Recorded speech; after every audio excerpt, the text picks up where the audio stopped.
Oi pessoal, seja muito bem-vindo, eu espero que todos vocês estejam muito bem. Pessoal, segundo vídeo aqui no canal hoje.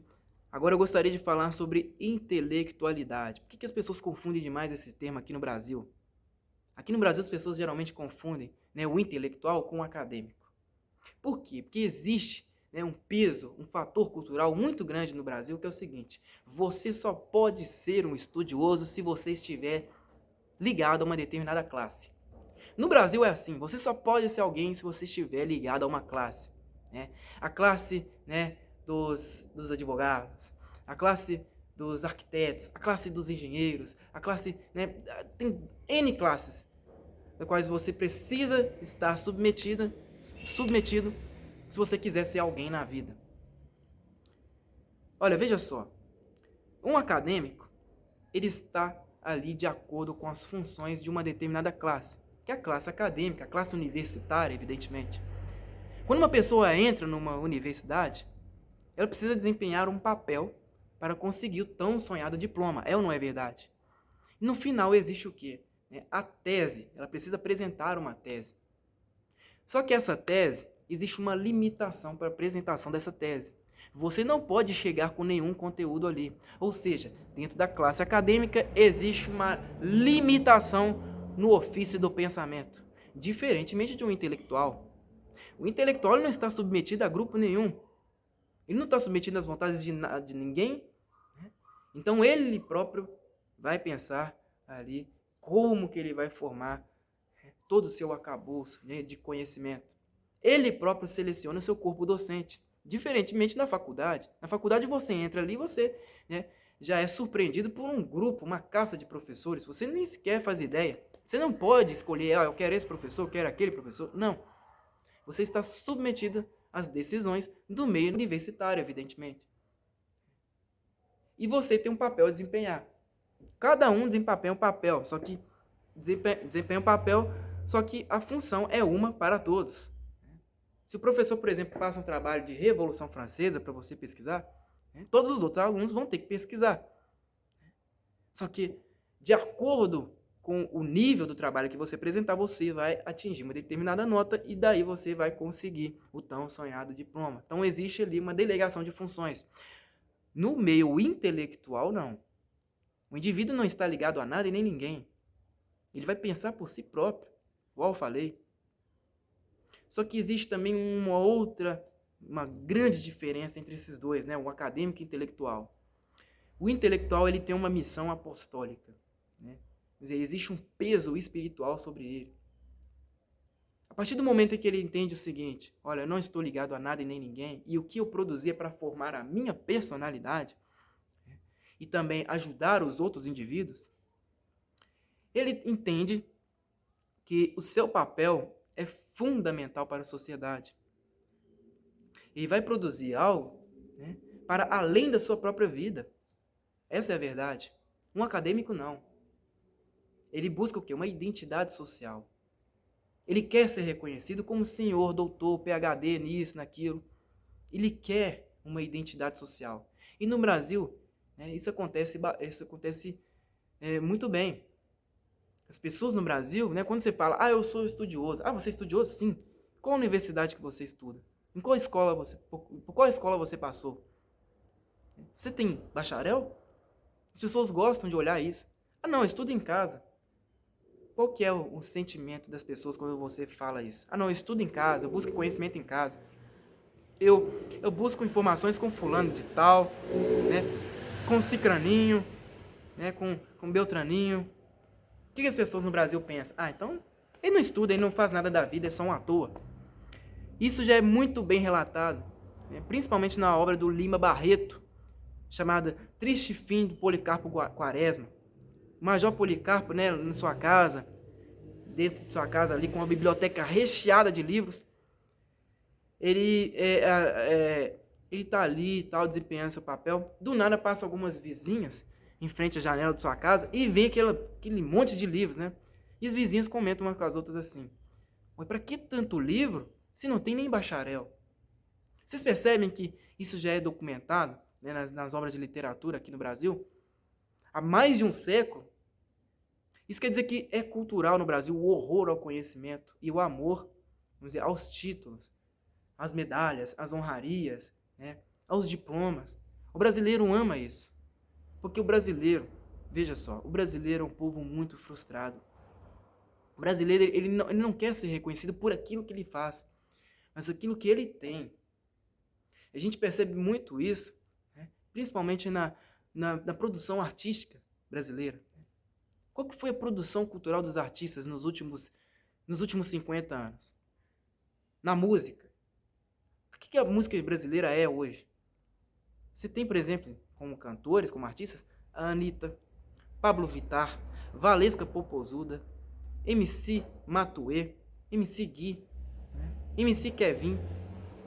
Você tem Gustavo Lima, Luan Santana, Ivete Sangalo. O que essas pessoas produziram para a cultura brasileira? Não só elas, mas outras que vieram antes. O que elas produziram de bom para a cultura? Nada. Eu acredito, sim, que a produção intelectual, né, ou deveria ser, né, ela deveria estar intimamente ligada com a produção cultural. Acontece que tudo está submetido vamos dizer, à classe acadêmica, porque já não existe intelectualidade no Brasil mais, eles fizeram questão de eliminar. E os próprios comunistas tinham essa ideia de fichar pessoas, de selecionar as pessoas que iriam dar continuidade à Revolução Comunista. Para os comunistas, um intelectual é muito importante para a Revolução. Só que o que eles definem como intelectual hoje? Um acadêmico, porque ele é uma pessoa fichada. Uma pessoa verdadeiramente intelectualizada na sociedade hoje, que é aquela que não está submetida a grupos, a órgãos, a entidades, a instituições, essa pessoa é tida como louca. Sim, ela é tida como conspiracionista, maluca, como vagabunda, não faz nada da vida.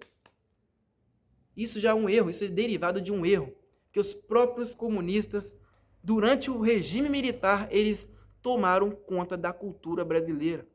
Houve uma hegemonia cultural. Os próprios militares não tinham noção disso. Eles criaram universidades no país inteiro, durante o período. Eles criaram universidades no país inteiro e a própria esquerda dominou esses lugares. E fizeram questão de fichar todo mundo. E o que acontece na classe acadêmica, obviamente, o povão vai abraçar, porque, igual eu falei, a produção acadêmica reflete no meio cultural de um país. É por isso que as pessoas hoje só reconhecem alguém importante intelectualmente se essa pessoa tiver um diploma, se ela tiver passado por tal instituição. É ou não é verdade? Se você fala USP, o FMG, se você fala essas faculdades federais, o brilho nos olhos das pessoas já começa a ganhar um destaque. Nossa, você passou pelo FMG, você passou pela USP? Então você, obviamente, merece então, um reconhecimento, prestígio por conta disso. Agora, se você fala, não, estuda em casa, a pessoa já te olha com desprezo, já te acha maluca. É ou não é verdade? Porque você não pode ousar. No Brasil, você não pode ousar. Você tem que estar submetido às decisões de uma determinada classe. O meio acadêmico é assim. Já existe uma seita de aceitação dos indivíduos, logo no início. Que é qual? O trote.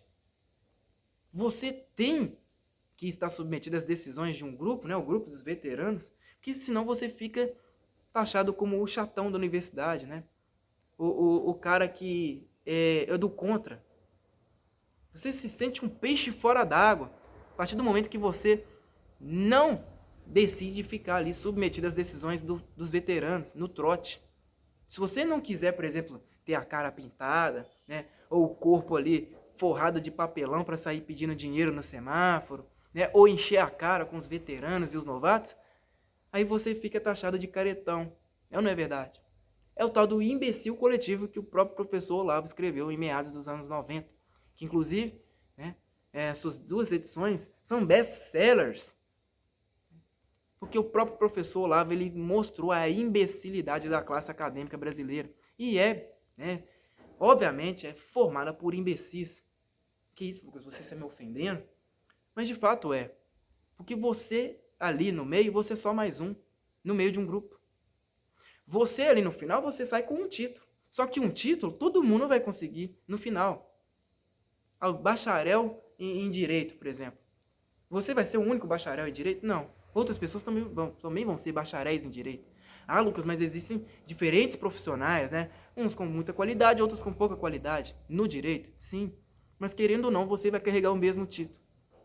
Aqui no Brasil eles sonham com isso, né? Eu quero ser senhor, doutor, PhD nisso, mestre, etc, etc. As pessoas amam, né, ter aí esse reconhecimento, né? Principalmente nas entrevistas, nas televisões. Quando chegam ali para dar entrevista, né? E daí o locutor fala, fulano é formado nisso, naquilo, passou, né, em tal universidade, tem título PhD, não sei o que, não sei o que. A pessoa se sente uma menininha, né, escolhida para discursar na formatura da escola. Ela fica ela tem esse mesmo sentimento. Porque o brasileiro, ele não quer ser alguém, ele quer parecer alguma coisa. Ele ama isso. Nos outros países, não. Se você pega, por exemplo, uma pessoa que sonha ser advogada, ela vai fazer jus ao nome. Ela começa a estudar desde cedo. Eu quero ser advogada, a pessoa começa a estudar desde cedo. Ela não quer, né, se trajar como advogada. Não, eu vou vestir aqui como advogado, tudo mais, vou usar jargões e tudo mais para mostrar que eu tenho alguma sapiência. Não. Só que no Brasil você vê isso. E é por isso que você vê uma população confusa, maluca. É o país dos malucos mesmo, assim como o próprio Alexandre Costa escreveu no seu livro Bem-vindo ao Hospício. O Brasil é um país de malucos, onde as pessoas estão doidas há 20, 30 anos e ninguém consegue perceber. Por quê? Porque todo mundo está submetido ao mesmo estado de loucura. Claro que uns com problemas mais graves, né, outros com problemas menos graves. Os que estão com problemas menos graves não conseguem, né, fazer essa distinção. Nós precisamos de intelectuais para o nosso país, porque é a intelectualidade que pode fazer algo para as futuras gerações, e não a classe acadêmica. Morre um acadêmico aqui, amanhã nasce outro. O intelectual não, ele tem uma missão apostólica, de fé. Ele pode passar por todo o desprezo do mundo. Ele pode ser caluniado, difamado, humilhado, pode passar por tudo o que você imaginar. Mas ele tem uma missão, que é resguardar, proteger, dar algo de valioso para as futuras gerações. No Brasil nós não temos isso mais. Nós só temos pessoas que querem, vamos dizer, o aplauso do público. Posso citar N nomes aqui, mas eu não vou fazer isso. Pessoas que gostam de fazer palestras, ganhando um bocado de dinheiro, né? Porque o povo brasileiro é o povo dinheirista, é um povo materialista. É o povo que sonha com aquele bocado de dinheiro, né? E que só podem fazer algo se envolver muito dinheiro, igual eu falei. Só isso. A produção acadêmica está intimamente ligada, né, infelizmente no Brasil, está intimamente ligada à produção cultural. Não é à toa que, por exemplo, nós tivemos aí, não foi à toa que nós tivemos várias exposições de cunho erótico no Brasil inteiro, em que, por exemplo, professores estavam levando seus alunos para acompanhar essas exposições. Aqui em Belo Horizonte mesmo, nós tivemos no Palácio das Artes uma exposição chamada Faça Você Mesmo Sua Capela Sistina, onde os professores da rede municipal de ensino estavam levando crianças de 2ª série para acompanhar essa exposição. E nós falamos agora sobre uma exposição polêmica em Belo Horizonte. A mostra, que relaciona símbolos cristãos e sexo, foi visitada nessa tarde pelo prefeito Alexandre Calil. Ele defendeu a liberdade de expressão em espaços dedicados à arte. A imprensa não pôde acompanhar a visita. Na saída, o prefeito afirmou que não se sentiu incomodado com a exposição e disse que ali é lugar para esse tipo de intervenção. Aqui é lugar de se colocar arte. Aqui é lugar de se colocar gênero. Aqui é lugar de se colocar religião. Na escola não é lugar, na sala da minha casa não é lugar, mas na galeria de arte é o lugar adequado. E aqui vem, entra quem quer. A mostra Faça Você Mesmo Sua Capela Sistina, de Pedro Moraleira, está em cartaz desde 1º de setembro na Grande Galeria Alberto da Veiga Guinhar, da Fundação Clóvis Salgado, e tem recursos do Ministério da Cultura e do Governo de Minas. Na entrada, o alerta: imagens não aconselhadas para menores de 18 anos. Professor, bom dia. Eu sou o vereador Jair de Gregório. As crianças estão indo para algum evento? Elas estão voltando de um evento do Festival de Curtas lá no Palácio das Artes. Ah, do Palácio das Artes. Isso. Não vai encher não, porque nós vamos... Olha aqui que aberração, gente. Olha que absurdo. Eles estão chamando isso aqui de arte, ó. Eles estão chamando isso aqui de arte. Eu fui eleito por Belo Horizonte para proteger as pessoas de Belo Horizonte. Você leu algum livro sobre arte? Eu sou um cara inteirado em todas as áreas. Não vou discutir com a senhora os meus conhecimentos artísticos. Eu só... As telas de Moraleida, que morreu aos 22 anos, traz elementos como rebeldia, contestação da arte, do papel político do artista e a dualidade sexo e religião. Há cenas de sexo, de homens nus e objetos religiosos, como crucifixos. Algumas pessoas podem ficar enganadas, pensando que estão defendendo os costumes e a defesa da família e a segurança da família, né, dos núcleos familiares, mas na verdade isso é um esboço de opressão. Se as pessoas aderirem a isso, a gente tem uma ameaça de situação opressiva, né? E que as pessoas vão ficar limitadas. Eu vivi o período da ditadura e não quero nada parecido. Diversos outros artistas se mobilizaram em apoio a exposições como esta pelo país, após casos de fechamento de mostras e protestos contrários às exibições. O que nós necessitamos mesmo é de educação com cultura, e cultura com educação e liberdade. Amor no coração, um céu azul, uma canção. A obra, ela é absolutamente normal. Não acredito que nenhum homem do século XXI se choque de verdade com o que viu. E nem se fosse mais chocante do que é, porque não é, aqui é o lugar disso. Vocês acham mesmo que foi à toa isso daí? Vocês acham mesmo? Professores que poderiam levar as crianças em vários lugares, em parques, praças, zoológico, eles preferiram levar para essas exposições de cunho erótico. Eu vou até deixar um vídeo desse aí aqui no canal, para vocês acompanharem o tamanho do absurdo no qual a gente está submetido. As nossas crianças também estão submetidas, que são, obviamente, as nossas futuras gerações. A classe acadêmica tomou conta do espaço intelectual, só que o meio intelectual no Brasil hoje está reduzido a zero. Os grandes intelectuais que aqui restavam no Brasil já morreram há pelo menos uns 30 anos. E aqueles que tiveram o prazer de conhecê-los puderam distinguir bem qual que era a intelectualidade do século anterior para este de agora. Intelectuais de grande peso, de grande nome, que ali no início dos anos 2000 já estavam com seus 80, 90 anos de idade e pouquíssimas pessoas tiveram o prazer de conhecê-los. Só que agora já não existe mais nenhum. Só existem esses posados, né, esses bonitões que gostam de aparecer na televisão, dar entrevistas. Só existem essas pessoas aí. Infelizmente, o nosso país vive nessa situação desesperadora. Mas era isso daí que eu tinha que falar para vocês. Eu espero que vocês tenham gostado deste vídeo.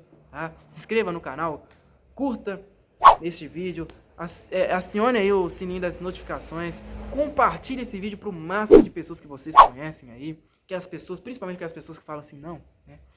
Eu só converso com fulano que tem diploma. Eu acredito que todo mundo aqui no canal conheça gente assim. Mande esse vídeo para essa pessoa, se inscreva no canal, compartilhe, curta, comente aí o que vocês acharam. É isso aí, meu muito obrigado a todos vocês e até a próxima. Falou!